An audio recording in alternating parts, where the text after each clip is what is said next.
Assalamualaikum warahmatullahi wabarakatuh. Pertama-tama izinkan saya memperkenalkan diri. Nama saya Galih Satul Permadi. Bersama dua rekan saya, Ardi Barokah dan Muhammad Indra Maulana. Kami mahasiswa dari Universitas Islam Kalimantan Muhammad Arsyad Al-Banjari ingin menjelaskan materi pendidikan Pancasila tentang Pancasila sebagai ideologi NKRI. Dosen pengampu kami, dosen Pak Adi Surya STMT sebagai dosen pendidikan Pancasila. Oke, kita lanjut materi. Pancasila sebagai ideologi NKRI atau disebut dengan ideologi nasional, yang artinya Pancasila merupakan kumpulan atau seperangkat nilai yang diyakini kebenarannya oleh pemerintah dan rakyat Indonesia dan digunakan oleh bangsa Indonesia untuk menata atau mengatur masyarakat Indonesia. Pancasila sebagai ideologi nasional dapat diklasifikasikan melalui dilihat dari kandungan muatan suatu ideologi. Setiap ideologi mengandung di dalamnya sistem nilai yang diyakini sebagai sesuatu yang baik dan benar. Nilai-nilai itu akan merupakan cita-cita yang memberi arah terhadap perjuangan bangsa dan negara. Sistem nilai kepercayaan itu tumbuh dan dibentuk oleh interaksinya dengan berbagai pandangan dan aliran yang berlingkup mondial dan menjadi kesepakatan bersama dari suatu bangsa. Sistem nilai itu teruji melalui perkembangan sejarah secara terus-menerus dan menumbuhkan konsensus dasar yang tercermin dalam kesepakatan para pendiri negara, atau juga bisa disebut the founding father. Dan sistem nilai itu memiliki elemen psikologis yang tumbuh dan dibentuk melalui pengalaman bersama dalam suatu perjalanan sejarah bersama, sehingga memberi kekuatan motivasi untuk tunduk pada cita-cita bersama. Sistem nilai itu telah memperoleh kekuatan konstitusional sebagai dasar negara dan sekaligus menjadi cita-cita luhur bangsa dan negara. Lanjut, peran Pancasila sebagai ideologi negara. Perannya memberikan bimbingan kepada masyarakat Indonesia dalam menentukan sikap dan tingkah laku. Nilai-nilai yang terkandung dalam kelima asas Pancasila dijadikan patokan aturan oleh negara, oleh bangsa ini dalam berbuat di kehidupan bermasyarakat serta bernegara. Kedudukan nilai-nilai yang terkandung dalam kelima asas Pancasila adalah sebagai aturan tentang moral. Oleh karena itu, pelaksanaannya juga harus didasarkan pada keyakinan dan kesadaran penggunanya. Yang keempat, pandangan para ahli mengenai makna dari Pancasila sebagai ideologi. Beberapa negarawan juga mengungkapkan makna Pancasila sebagai ideologi negara. Yang pertama, seperti yang disampaikan oleh mantan Presiden pertama Soekarno, bahwa Pancasila adalah asas bersama yang mampu membuat semua kelompok masyarakat Indonesia bersatu dan menerima asas tersebut. Yang kedua, dari Adnan Buyung Nasution pada tahun 1995 mengungkapkan bahwa telah terjadi perubahan fungsi asli Pancasila, walaupun mendapat julukan sebagai filsafat atau buah pikir yang mendalam. Pancasila sebenarnya dimaksudkan sebagai sarana demokrasi bagi seluruh warga negara Indonesia. Dalam perkembangannya, Pancasila menjadi ideologi yang unik, hanya dimiliki oleh Indonesia dan berbeda dari ideologi lainnya. Yang ketiga, dari Louis Althusser, ideologi adalah suatu gagasan yang spekulatif, namun tetapi ideologi tersebut bukan gagasan palsu, dikarenakan gagasan spekulatif itu bukan dimaksudkan untuk menggambarkan suatu realitas, melainkan untuk dapat memberikan gambaran mengenai bagaimana semestinya manusia itu menjalani hidupnya. Yang ketiga, dari Dr. Avian, ideologi adalah pandangan atau juga sistem nilai yang menyeluruh serta juga mendalam mengenai bagaimana cara yang tepat, yakni secara moral dianggap benar serta juga adil mengatur adanya tingkah laku bersama di dalam segi kehidupan. Yang kelima, fungsi Pancasila sebagai ideologi. Yang pertama, mempersatukan bangsa, memelihara dan mengukuhkan persatuan dan kesatuan ini. Ini fungsi yang cukup penting dan cukup krusial bagi Indonesia. Yang kedua, membimbing dan mengarahkan bangsa menuju tujuannya. Pancasila memberikan gambaran cita-cita bangsa Indonesia, sekaligus menjadi sumber motivasi dan tekad perjuangan untuk menggapai cita-cita. Menggerakkan bangsa, melaksanakan pembangunan nasional sebagai pengembangan Pancasila.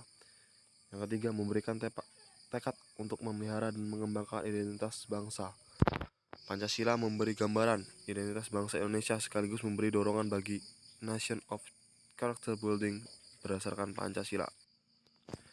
Yang keempat, menyortir kenyataan yang ada dan mengkritisi upaya perwujudan cita-cita yang terkandung dalam Pancasila. Pancasila menjadi ukuran untuk melakukan kritik mengenai keadaan bangsa dan negara. Lanjut. Yang keenam, nilai Pancasila sebagai ideologi.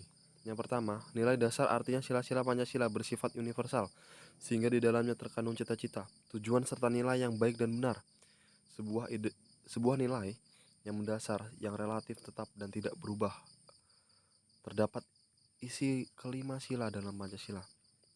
Nilai instrumental artinya Pancasila dapat dijabarkan lebih lanjut secara kreatif dan dinamis sehingga dapat diterapkan dalam kehidupan sehari-hari dengan catatan nilai-nilai penjabarnya tidak bertentangan dengan nilai-nilai dasar Pancasila. Yang ketiga, nilai praktis.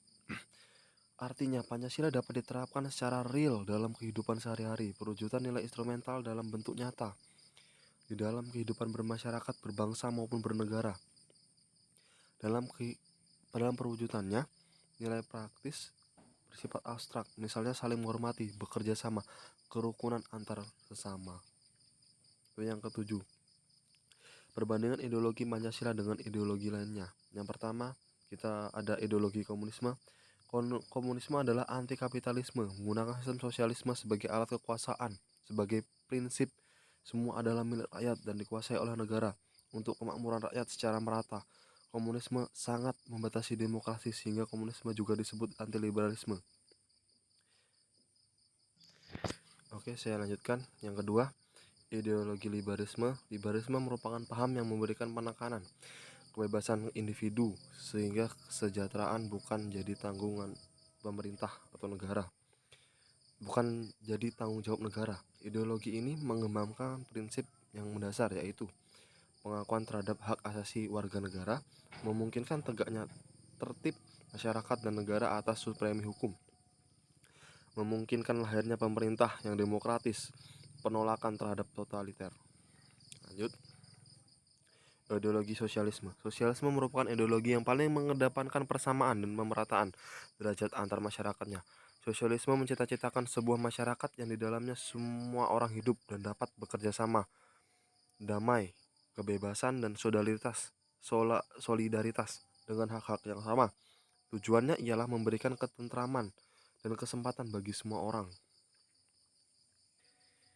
Yang ke-8, perbedaan ideologi Pancasila dengan ideologi lainnya. Tentu saja terdapat beberapa perbedaan.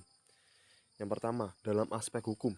Liberalisme lebih ke demokrasi liberal, hukum untuk melindungi individu, dalam politik mementingkan individu. Sedangkan komunisme, demokrasi rakyat, berkuasa mutlak satu partai politik, hukum untuk melanggengkan komunis. Untuk ideologi sosialisme, demokrasi untuk kolektivitas, diutamakan kebersamaan, masyarakat sama dengan negara. Ideologi Pancasila mengedepankan demokrasi Pancasila, hukum untuk menjunjung tinggi keadilan dan keberadaan individu dan masyarakat. Dalam aspek ekonomi, liberalisme, peran negara kecil, swasta mendominasi, kapitalisme, monopolisme. Mari saya lanjutkan. Saya ulangi kembali. Liberalisme, peran negara kecil, swasta mendominasi, kapitalisme, monopolisme, dan persaingan bebas. Sedangkan komunisme, peran negara dominan, demi kolektivitas, berarti demi negara, monopoli negara. Ideologi sosialisme, peran negara ada untuk pemerataan keadilan distributif yang diutamakan. Ideologi Pancasila, peran negara ada untuk tidak terjadi monopoli yang merugikan rakyat.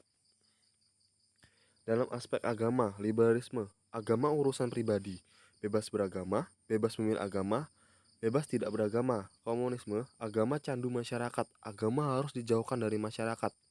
Sehingga rata-rata negara komunisme tidak menganjurkan untuk beragama. Sosialisme, agama mendorong perkembangannya kebersamaan. Sedangkan Pancasila, bebas memilih agama, agama harus menjiwai dalam kehidupan bermasyarakat, berbangsa, dan bernegara.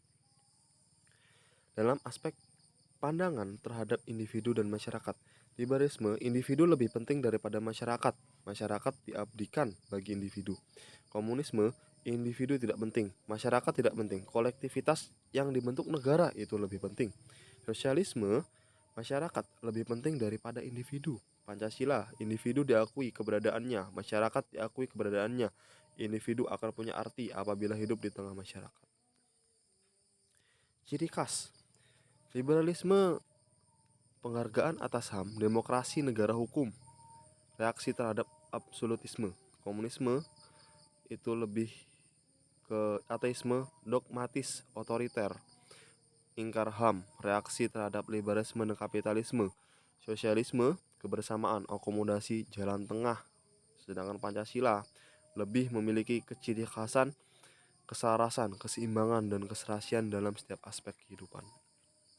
Baik, kesimpulan dari materi yang saya bawakan adalah ideologi manapun itu benar, tapi pemakaiannya, di mana negara itu bisa pemakaiannya lebih bagus, memakai ideologi yang mana, maka akan terciptalah negara yang indah, yang damai, yang pokoknya yang sempurna gitu. Ya, sekian dari saya. Terima kasih. Wassalamualaikum warahmatullahi wabarakatuh.